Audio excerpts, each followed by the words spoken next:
Alright guys, today we're going to talk about 10 things that I wish I knew before I started YouTube. So stay tuned through the intro.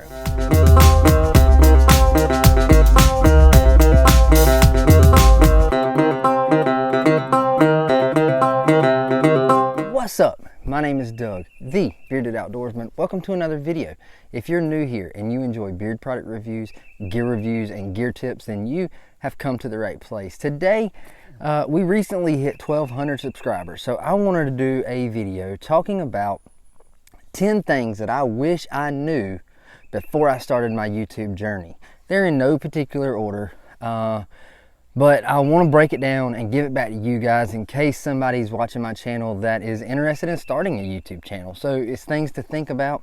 Some of them, of course, are not super important, but it's things I didn't think about before I started my channel. So if you're new here, I started my channel back in August of 2018. I started with a dual niche channel. What that means is I cover two different topics. I cover beard products and I cover outdoor gear, hiking gear, camping, that kind of thing. So I cover two different topics on my one channel. Let's get into this. In no particular order, like I said, the first one is thumbnails. I didn't think about how much work was involved in creating thumbnails for videos. I spent a little bit of time early on and then have changed my style of thumbnail multiple times over my journey. Have I found what works for me? It does right now, but I didn't realize how important thumbnails were, and I did not realize how much work went into thumbnails. You got to put work in thumbnails. You have to. That's the first thing that viewers are going to see, and that's going to encourage them to click on your video. So thumbnails are very, very important. All right, so the next one is music copyrights. If you plan on monetizing your channel, you have to be very careful when it comes to copyrighted music and what you can and cannot put in your videos. There's ways to do it. There's services that give you royalty-free and copyright-free music you can use, but you just got to be very careful with that and research that. I've learned, and later, my more recent videos, some part of my journey, I quit putting music in almost altogether other than my intro. So that's something else you got to think about, is the music playing in your videos.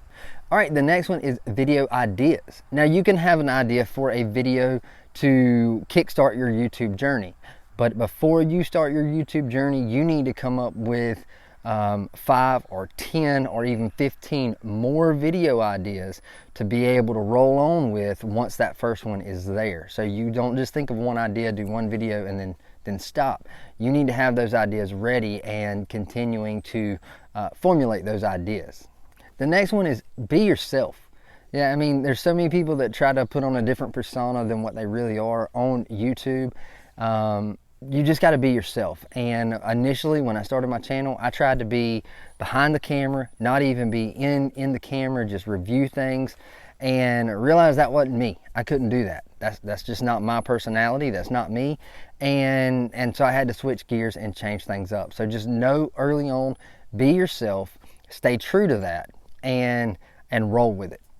All right, kind of piggybacking off the last one of being yourself, be confident. Get in front of the camera. It's going to take, some of my old videos are cringy. I look at them and I just am not happy. You're going to grow, okay? But be confident when you get in front of the camera. Be confident. Do what you've got to do, what your channel's about, what your topic is, what your video's about. Do it. YouTube takes time to grow. That's our next one. It's not going to happen overnight. If there are some people that hit everything just right and they grow really, really fast. Odds are you're not going to grow that fast. It's taken me 2 years almost 2 years to get to the 1,000 sub mark. So be patient and know that it takes time to grow on YouTube. Everything, not just growing on YouTube, but everything with YouTube takes time, from editing to shooting to editing, to doing your thumbnails, to doing the metadata, to doing the descriptions, to doing all of that. Everything with YouTube takes time. Be ready to devote time to YouTube. I have not done the math as to how much time I spend dealing with YouTube on a weekly basis. Everything from shooting to editing to doing thumbnails to replying to comments, everything like that. I don't even want to know how much time I spend on a weekly basis just doing those things. But it takes time. Know that before you start. All right, and the next one, keep your videos under 10 minutes. Now it's kind of a catch-22 because once you start and you can run ads, 10 minutes means you can run 2 ads, or you can run an ad in the middle.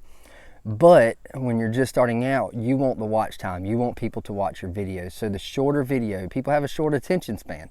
So the shorter the video, the more people are going to watch, and possibly watch it all the way to the end, which is going to help you with the algorithms.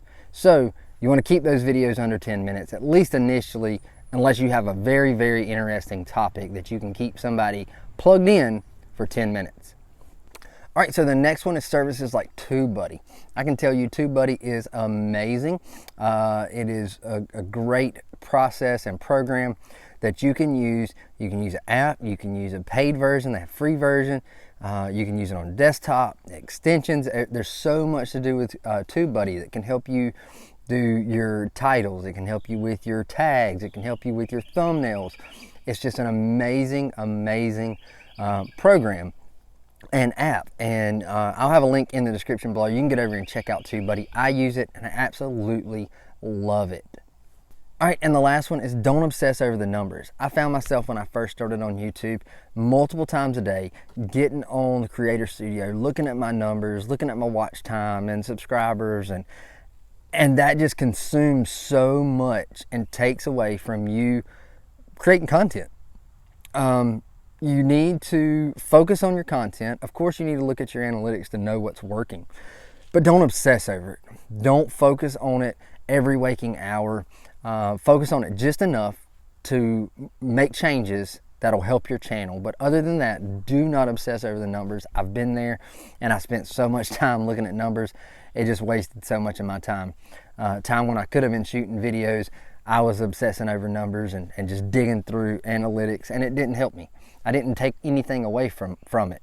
I could have been shooting videos. So I hope those 10 things helped you. If you're in looking at starting a channel, drop it in the comments. I would love to know what your niche is, what kind of topic you're thinking about starting a channel about, and yeah, I want to check it out. So if you've recently started a channel and there's something that I missed that you have obsessed over or thought about after you started that you didn't think about when you first started, drop it in the comments. I know I missed some stuff, but these are 10 things that I thought about that I didn't think about when I started that I wish I knew. So, but other than that, that's all I got, guys. So if you found this video helpful, make sure to hit that thumbs up button. Comment, like I said, comment down below. Let me know, are you thinking about starting a channel? If you are, what's your niche?